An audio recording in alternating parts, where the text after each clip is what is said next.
किसी ना किसी को तो लिमका का झटका दिए ही होगे तुमने, है ना। इसका मतलब है बैर है, बैर है, और बैर रहेगा तो हत्यारे हैं। कोई शरीर की हत्या करता है, कोई मोहब्बत की हत्या करता है। हत्या तो हत्या ही ना होती है, हैं? कोई हम बोले क्या गरीबों का खून चूस रहा है, अरे बाप रे बाप, बोले खून, तौबा तौबा तौबा तौबा, खून की बात करता, हत्यारा बना दिया। अरे गरीबों का पैसा लूट लूट के बिल्डिंग बनाने वालों, ये भी तो गरीबों ही को ना चूस रहे हो। बैग मार दिए, उनसे झूठ माट का लिखवा लिखवा के जमीन हड़प लिए। ये बड़ी बड़ी बिल्डिंग के पसीने से बनी है, इनसे पूछो भला, इसकी टोपी उसके सिर में, उसकी टोपी उसके सिर में, तभी ना काम धंधा चलता है। मेरे प्रिय, ऊपर वाले को क्या मोतियाबिंद हो गया जो दिखाई नहीं देता? याद रखना, फिल्म अंदर बन रही है, हाँ, बाहर झांकने की जरूरत नहीं है। ये आचरण बिगड़ गया है। दूसरा मोक्ष है हमारे मन का परिवर्तन। दूसरा मोक्ष है मन का परिवर्तन। पहला मोक्ष है आत्मा का परमात्मा से रिश्ता जुड़ना। दूसरा मोक्ष है मनुष्य स्वभाव से, माता पिता की हेरिडिटरी से आजाद होकर परमेश्वर की हेरिडिटरी में मिल जाना। कोई इलाज है? मैं विश्व के तमाम धर्म ज्ञानियों से एक प्रश्न पूछता हूं, आपके सिद्धांत में, आपकी किताब में, आपकी तपस्या में इतनी दम है कि आप अपनी हेरिडिटरी से, अपने स्वभाव से, अपने मन को निकालकर परमेश्वर के स्वभाव में जोड़ सकने में यदि योग्य है तो जवाब दें। पर विश्व के अंदर आज तक एक भी न तकनीकी का विकास हुआ है और न ही एक भी सिद्धांत बना है जो हमारे स्वभाव को निकालकर परमेश्वर के स्वभाव में हमें जोड़ दे। इसका इलाज कौन करेगा?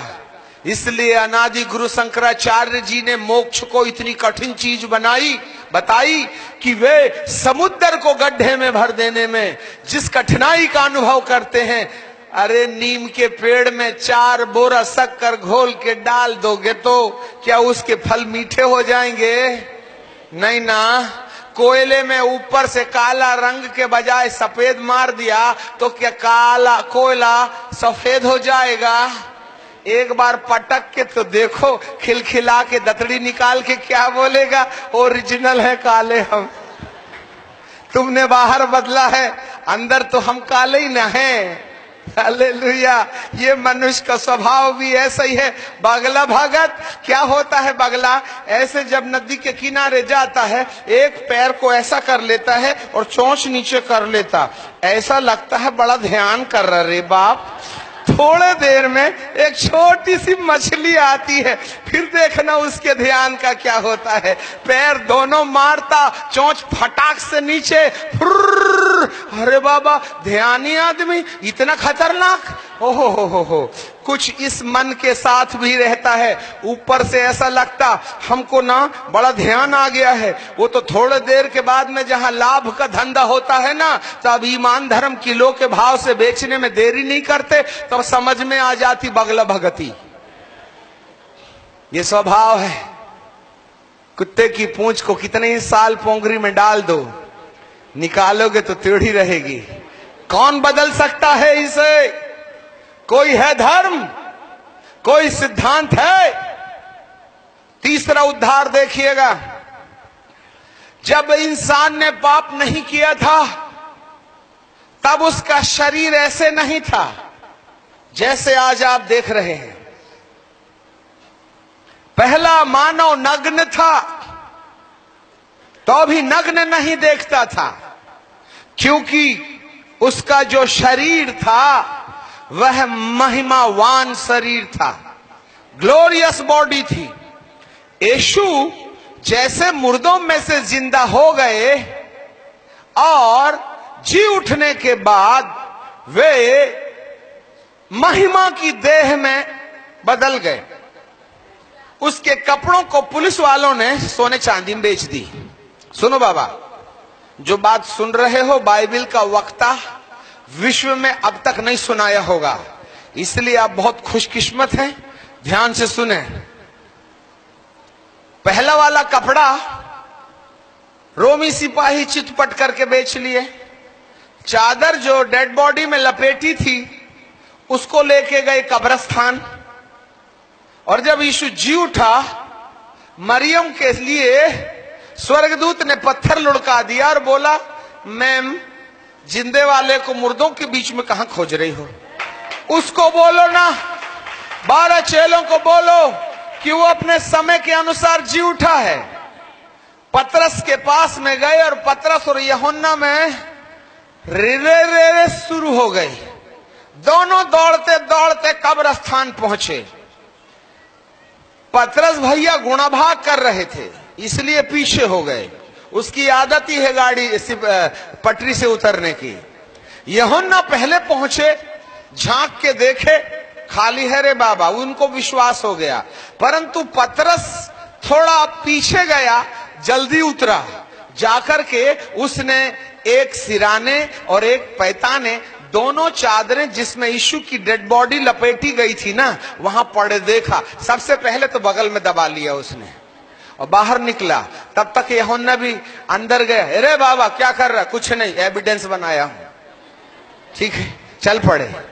मेरा कहने का मतलब यह है, बाहर के कपड़े यीशु के रोमी सिपाही ले गए और चादर को पतरस ले गया। यीशु जिंदा होके कौन सा कपड़ा पहना था? जब मरियम को दिखा, एमौस के रास्ते जाने के टाइम पर 2 लोगों के साथ यीशु जिंदी हालात में उनसे बात किया। क्या सुपरमार्केट जाके पहनाया था? ना रे बाबा ना। यीशु मृतकों में से जी उठने के बाद उस देह को धारण कर लिए थे जिस देह में संसारिक और भौतिक कपड़े नहीं लगते हैं। मुझे एक महापुरुष का नाम बताओ जो मुर्दों में से जिंदा हो गया है। उनके अस्थि पंजर मट्टी पर हैं, उनकी मज़ारें हैं, उनके मकबरे हैं। उनके मकबरे के ऊपर मंदिर, मस्जिद, गिरजाघर बन गया होगा। हड्डियां खोद के निकालोगे तो मट्टी निकलेगी। पर मेरा यीशु मरा था, चुपचाप 3 दिन पड़े रहा, पर 3 दिनों के बाद मुर्दों में से जिंदा होकर गायकी को नहीं दिखा। हजारों प्रमाणों से उसने अपने आप को जीवित दिखा दिया। हजारों प्रमाणों से उसने जीवित दिखा दिया। यह है वो प्रभु जिसको पुनरुत्थान का प्रभु कहते हैं। जरा सुनिएगा भाई साहब भेद की बातें। आदम जो पहला मानव था ना भैया, उसका भी शरीर ऐसे ही था जैसे यीशु मसीह मृतकों में से जी उठने के बाद महिमा की देह पहने थे। यही कारण है पहले आदमी के पास कपड़े नहीं रहने के बाद भी वो नंगा दिखाई नहीं देता था, क्योंकि उसकी बॉडी ग्लोरियस बॉडी थी, उसके पास महिमा की देह थी। और वो महिमा की देह पाप के कारण इस देह में बदल गई। जैसे ही फल खाया, ए हवा कैसे दिख रही है? हवा कहती तुम भी तो वैसे ही दिख रहे हो। Shem Shem Shem Shem Shem Shem Shem Shem. गए दोनों की दोनों पत्ते की लंगोट बना के ले आए। इसका मतलब उनका शरीर का परिवर्तन हो गया। ये तीसरा मोक्ष है।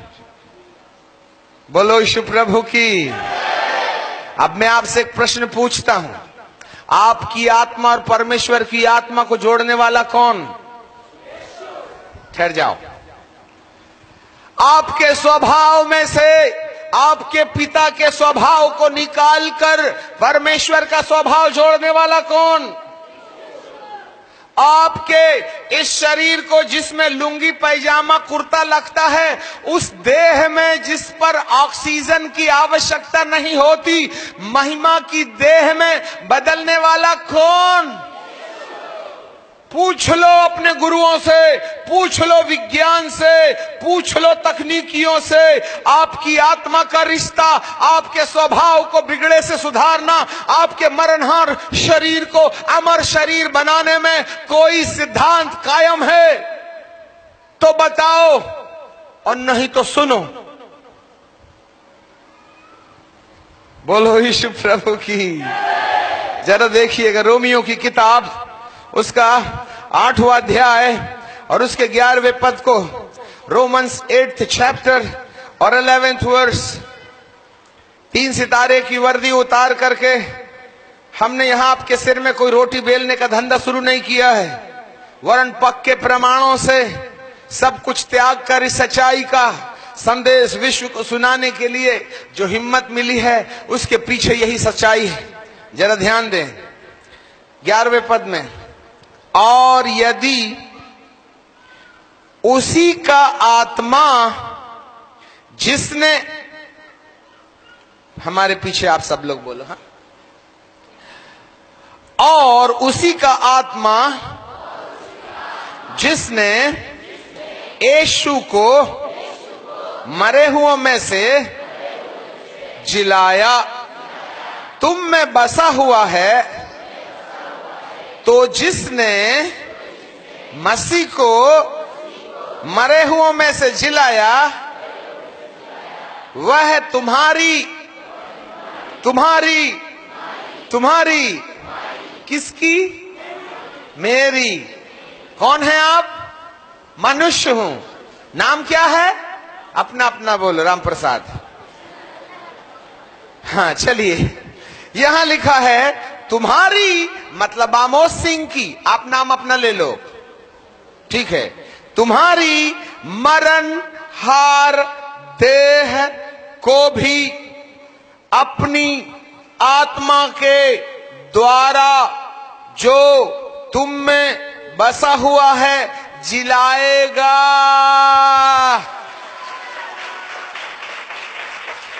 जरा ध्यान से सुन लीजिएगा भाई साहब, विश्व के अंदर आज तक एक भी ऐसा सिद्धांत हमने नहीं पढ़ा कागज के अंदर कि कहीं मुर्दा के जिंदा होने की बात कही गई होगी या मुर्दे के जिंदा होने की कहानी बताई गई होगी या मुर्दे के जी उठने के बारे में कहीं प्रकाशन मिला होगा। अपितु विज्ञान के पास भी मुर्दा से जिंदा होने की कोई बात न है और न वे सोच सकते हैं इस बारे में।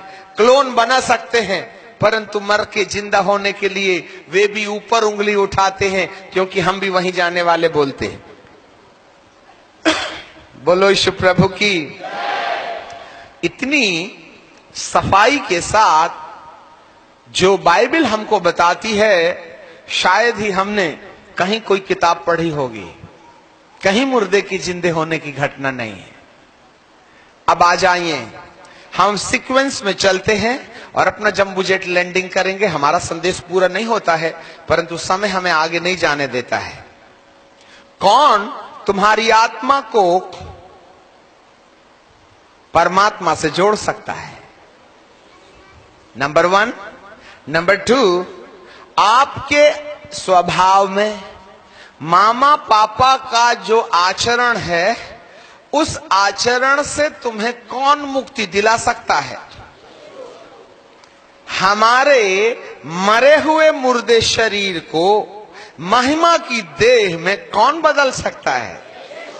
वाह, समझ गए? जो नीचे, जो मृतकों में से जी उठा, वो यीशु क्या बोला मालूम क्या? यीशु ने 40 दिन तक जी उठने के बाद बहुत से पक्के प्रमाणों के द्वारा दिखा दिया कि मैं जीवित हूं।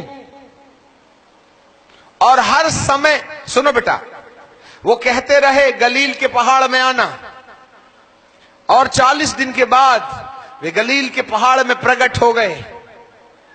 प्रभु ने कहा शांति मिले, मैं स्वर्ग में जा रहा हूं।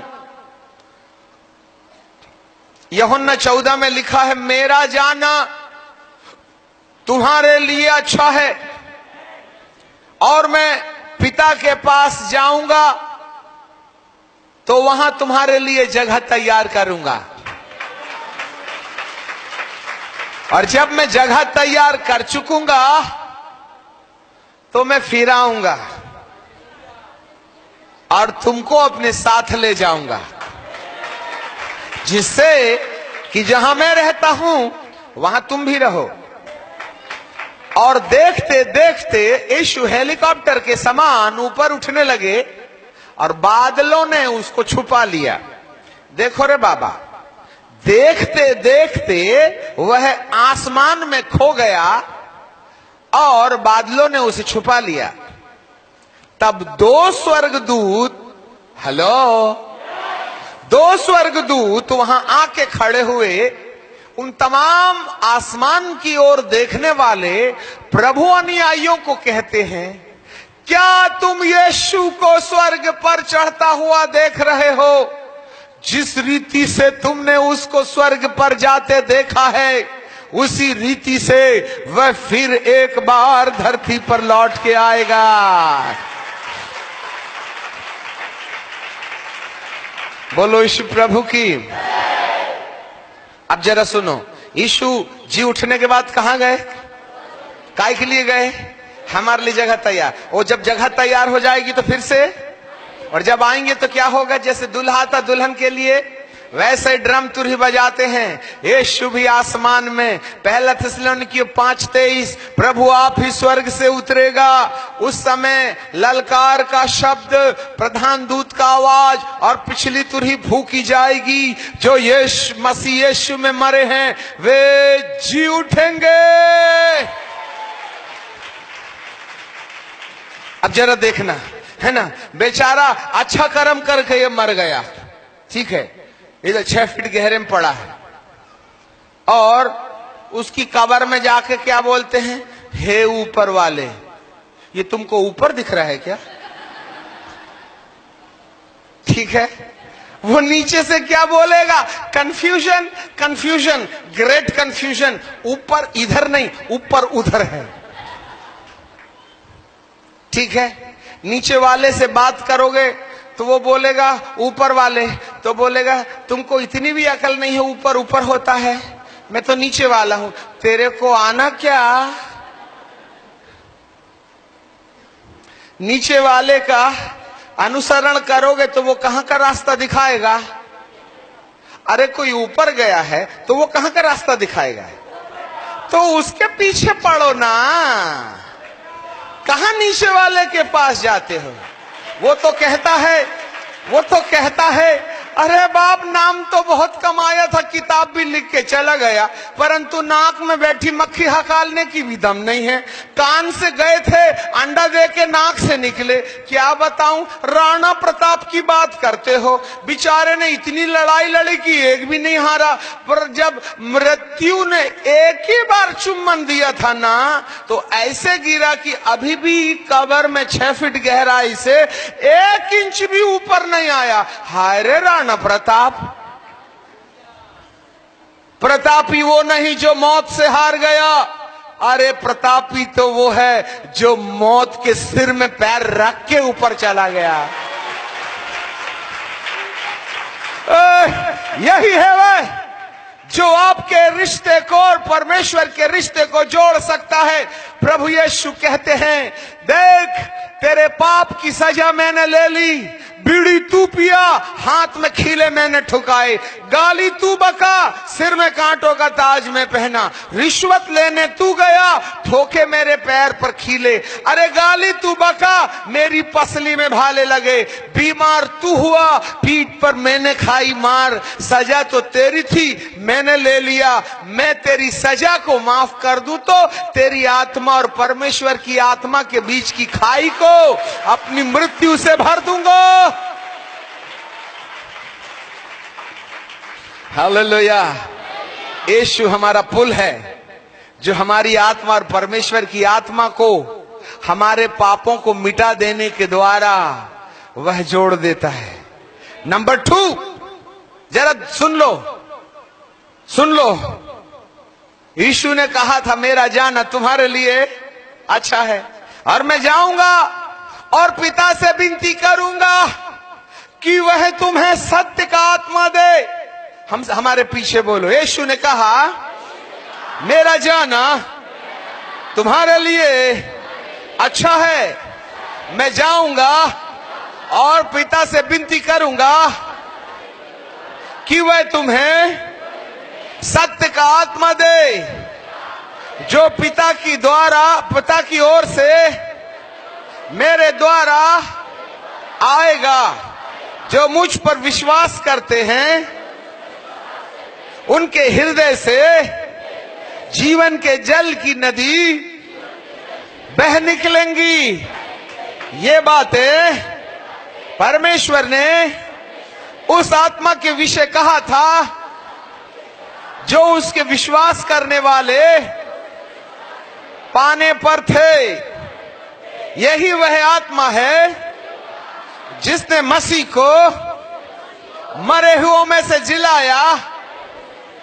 यदि मुझ में है तो जब यीशु आएंगे तो मुझे भी यीशु के समान मुर्दों से जी उठने का मौका मिलेगा। यह मरणहार अमरता को पहनेगी और मुर्दा अमर होकर जिंदा हो जाएगा। यह तीसरा उद्धार है जिसके बाद मैं अनंत राज्य में प्रवेश कर जाऊंगा। हालेलुया।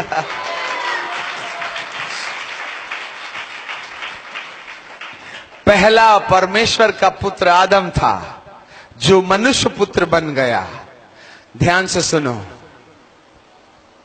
दूसरा परमेश्वर का पुत्र धरती पर भेजा गया जिसका नाम इकलौता पुत्र यीशु था।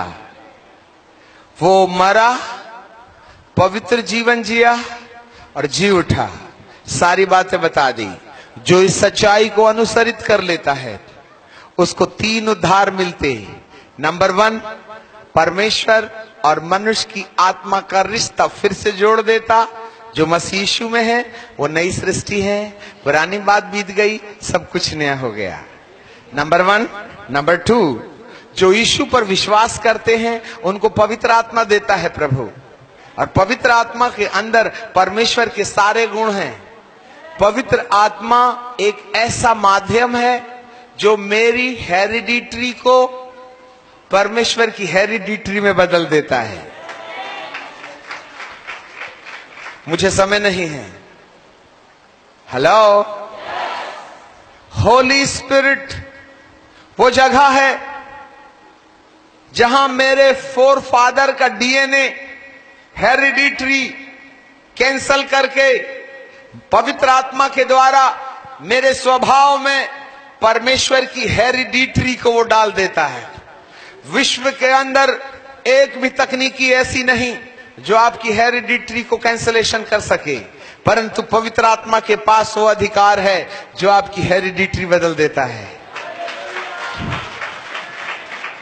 नंबर 3, जब वही पवित्र आत्मा हमारे स्वभाव से हमारे पिता के स्वभाव को निकालकर स्वर्गीय पिता के स्वभाव को डाल देता है, ऐसा व्यक्ति मर जाने के बाद जब यीशु मसीह आएंगे तो यीशु के आने के वक्त ऐसे लोगों का मुर्दा जिंदा होकर महिमा की देह को प्राप्त करेगा और जो जीवित हैं वो बदल जाएंगे और महिमावान देह को पहनेंगे और एक साथ अनंत राज्य में प्रवेश करने पाएंगे।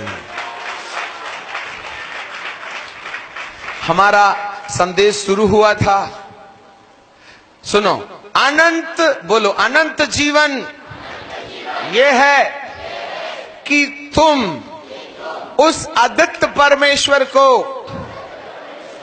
और उसके पुत्र यीशु को जानो। देखो वो आएगा और तुम्हें अपने साथ में अनंत राज्य में लेके जाएगा। प्रभु हमारी समझ के सारे दरवाजे खोल दे। शॉर्टकट में हमने पूरी बाइबल का निचोड़ ले आया।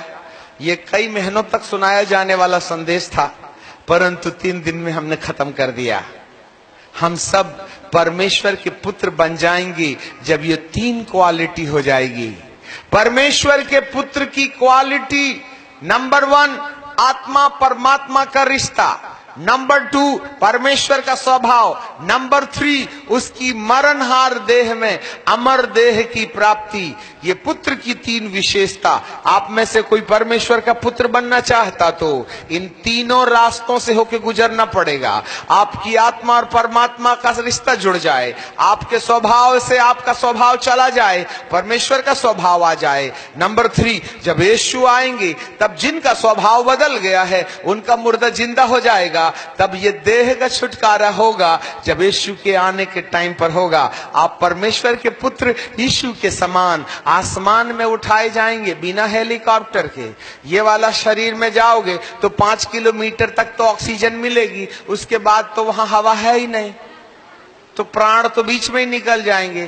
तो यीशु मसीह आया और ऐसे वाले शरीर को ले गया तो डेड बॉडीज न ले जाएगा, है ना। तो आपको स्वर्ग जाने के लिए ऐसी बॉडी में बदलना पड़ेगा जिसमें ऑक्सीजन, हाँ, तो वो तो यीशु ही दे सकते हैं। वो आएगा तभी देगा। दारू पीने वालों को नहीं देता है, बीड़ी वालों को भी नहीं देगा, बाई के सिर में दारू की बोतल पटकने वालों को भी नहीं देगा, ठीक है। सासू को कहती बुढ़िया मरती नहीं, तिजोरी की चाबी कमर में रख के सोती, उनको भी नहीं देगा। मामा क्या बोलती है, अरे चुड़ा लेन